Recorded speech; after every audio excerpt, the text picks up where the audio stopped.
there, boys and girls. It's Mrs. DePaul from Fort Washington Elementary School, and today I'm going to be reading a graphic novel to you. It's Graphic Novel Week. I also wanted to talk about just where graphic novels originate. So we have some graphic novels here. We have Bone, we have Amulet. There's all sorts of them.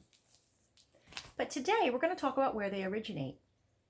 Well, in the early 1900s, newspapers were the main way that a regular person got information. Books were very expensive. Newspapers were cheap. In the newspapers, illustrators did something called the funnies. And these cartoons became so popular that they became something called comic books or comics. Now, at our time, we call them graphic novels. Yeah, they're still comic books, but graphic novels are a new genre that originated from way back about 100 so years ago. Now, in order to read a graphic novel, you know that they are set up in panels, and the panels are read from left to right. So you would start here and read like this. In these panels, you'll see some speech bubbles, like that. You'll see some text as well. So there's text and speech bubbles.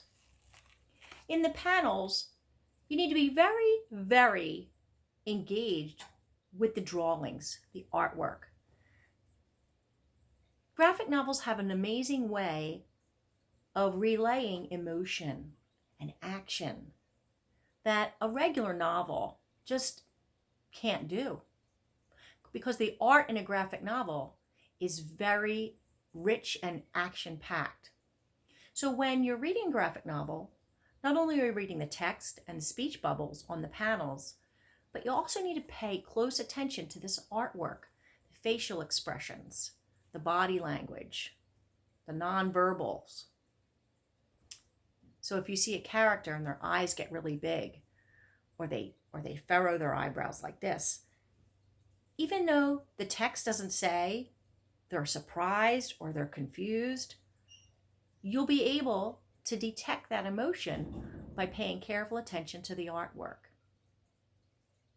So that's where graphic novels originated.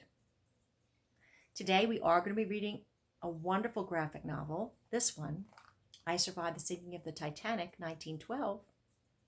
And this is a sort of a historical fiction graphic novel that I love. It's one of the newer graphic novels that Fort Washington has in its library, and I'm going to share parts of it with you. Thanks for paying attention. Hope you enjoy library class, boys and girls.